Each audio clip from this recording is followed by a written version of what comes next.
Hello મિત્રો, તો આજે તમે જોઈ લો અહીંયા સરસ મજાના ટાઈગર ઝીંગા આવી ગયા છે। તો આજે આપણે ટાઈગર ઝીંગાની રેસીપી બનાવવાના છે। સાથે વિથ હું તમને કહું કે આ પરદેશી ભાંગરા ને દેશી ભાંગરામાં મિક્સ છે। એમાં સુરમાઈ પણ તમે જોઈ શકો છો, એકદમ તાજી ફ્રેશ ફિશ આવી ગઈ છે બધી જ। અહીંયા જોઈ લ્યો તમે, આમાં તમને ખ્યાલ આવશે ઘણા બધા આમાં ભાંગરા પણ છે, સુરમાઈ પણ છે, સાથે આ ટાઈગર ઝીંગા આપણે મિક્સમાં બધું બનાવવાના છે। તમે જોઈ લો સરસ મજાના ઝીંગા છે એકદમ। બીજું કે આપણે માંજળી લાવ્યા છે, તો એ પણ સરસ મજાની આની સાથે આપણે રેસીપી બનાવવાના છે। એકદમ એ પણ ફ્રેશ છે ને સાથે કાટી પણ છે। તો આજે આપણે મિક્સમાં બધું જ બનાવવાનું છે। અત્યારે આપણે પહેલાં તો આને સરસ રીતના સાફ કરી લઈએ। સાફ થઈ જાય ત્યારબાદ આપણે આની સરસ મજાની રેસીપી બનાવવા મૂકશું। અહીં જોઈ લો તમે, થોડું ઘણી સાફ થઈ ગઈ છે, હવે થોડીક બાકી છે। ત્યારબાદ આપણે એની રેસીપી આગળ બનાવશું, તો તમે વિડીયો જોશો તો તમને ખ્યાલ આવશે। હેલો ફ્રેન્ડ્સ, તો હવે આપણી આ બધી જ ફિશ છે તે સરસ મજાની સાફ થઈ ગઈ છે। તમે જોઈ લ્યો સરસ મજાના આપણે ટુકડા પણ કરી દીધા છે વ્યવસ્થિત રીતના। બધી જ ફિશ એકદમ સાફ થઈને તૈયાર થઈ ગઈ છે। હવે આપણે આની રેસીપી બનાવવાની વાર છે। ને સાઈડમાં અહીંયા જે આપણે લીલી ડુંગળી છે તે પણ સંભારેલી છે, લીલી ડુંગળી। તો આજે આપણે લીલી ડુંગળી સાથે આજે રેસીપી બનાવવાના જઈ રહ્યા છીએ। જે આપણા ટાઈગર ઝીંગા હતા એ પણ એકદમ સરસ મજાના સાફ થઈ ગયા છે બધા જ। તો આપણે આજે ફિશમાં ટાઈગર ઝીંગા વિથ લીલી ડુંગળીની ગ્રેવી અને આ બધી જ આપણી ફિશ હતી જે બાંગરા અને સુરમાઈ ને માંજળી ને આ બધું જ મિક્સમાં આજે આપણે બનાવવાના છે। તો આગળ તમે વિડીયો જોશો તો તમને ખ્યાલ આવશે કે કઈ રીતના રેસીપી આપણે બનાવીએ છીએ। તો વિડીયો જોતા રહેજો મિત્રો। તો મિત્રો આપણે જો તેલ ગરમ થવા મૂકી દીધું છે કઢાઈમાં। હવે આપણે એમાં હિંગ નાખવાની છે થોડીક।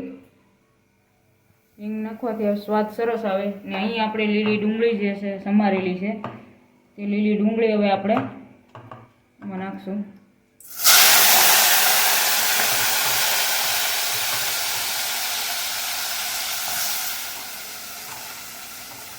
લીલી ડુંગળી એકદમ તેલમાં સંતળાઈ જાય ત્યાં સુધી આને 5-7 મિનિટ સુધી રહેવા દેવાની છે।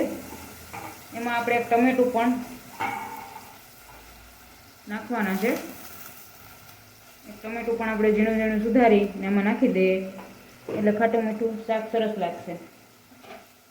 ટમેટું છે જે આમાં ખમણીને જ નાખી દઈએ અને સ્વાદ પણ સરસ આવશે અને શાક પણ સરસ બનશે। તો આપણી ડુંગળી જે છે તેલમાં એકદમ સરસ રીતના સંતળાઈ ગઈ છે। હવે આપણે એમાં બધા મસાલા છે એ એડ કરવાના છે। તો તમે મસાલા જોયું, હળદર, ધાણા જીરું, હિંગ, નમક અને છેલ્લે આપણે મરચું નાખવાના છે। તો પહેલાં આપણે હિંગને લઈ લઈએ। આમાં હળદર છે, હિંગ નાખી દઈએ, હિંગ હમણાં પણ નાખીએ, સરસ સ્વાદ આવશે એનો। આ ધાણા જીરું 1 થી 2 ચમચી જેટલું નાખવાનું છે। સ્વાદ અનુસાર નમક, તમે જેટલું વધારે ખાતા હોય તો વધારે નાખો, બાકી સ્વાદ અનુસાર આપણે ખબર જ હોય છે એટલું નમક નાખવાનું છે। બધું મિક્સ થવા દેવાનું છે અને 2 થી 3 મિનિટ રહેવા દઈએ। ત્યારબાદ આપણે આમાં મરચું નાખશું હવેજ કરીને। હવે આપણે મરચાંનું છે હવેજ પણ તૈયાર થઈ ગયો છે સરસ મજાનો। તો આપણે તીખું જેટલું તમે ખાતા હોય એટલું મરચું લેવાનું, 2 થી 3-4 ચમચી જે તમે તીખું જે મુજબ ખાઈ શકતા હોય એટલું લેવાનું। હવે આપણે ડુંગળી પણ એકદમ સરસ રીતના તેલમાં સંતળાઈ ગઈ છે। હવે આ મરચાંનો અવેજ કરેલો છે ત્યાં આપણે એડ કરી દેવાનું છે।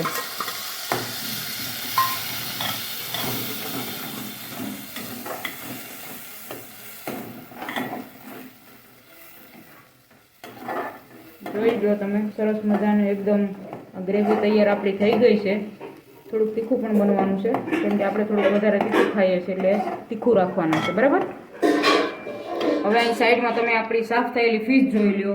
આ સરસ રીતના બધી સાફ થયેલી ફિશ છે। હવે માત્ર આમાં 2 થી 3 મિનિટની વાર છે એટલે આપણે ફિશ પણ એડ કરીશું, પછી 5 થી 7 મિનિટ સુધી આને રહેવા દે તો સરસ રીતના રેસીપી છે આપણી એકદમ બનીને પરફેક્ટલી તૈયાર થઈ જશે।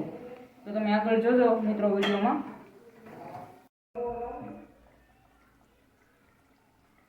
તો હવે આપણે આમાં ફિશના સાફ થયેલા કટકા સરસ રીતનામાં ગોઠવી દઈએ। એકદમ તમે જોઈ લો, હું સરસ રીતનામાં ગોઠવું છું, એકદમ બધા મસાલા સાથે મિક્સ થઈ જશે સરસ રીતના। આપણે આવી રીતના બધા જ કટકા છે ફિશના સરસ રીતના એકદમ હવેજ સાથે આમાં બેસી જશે ને ગ્રેવી પણ એમાં એકદમ સરસ રીતના અંદર એડ થઈ જશે।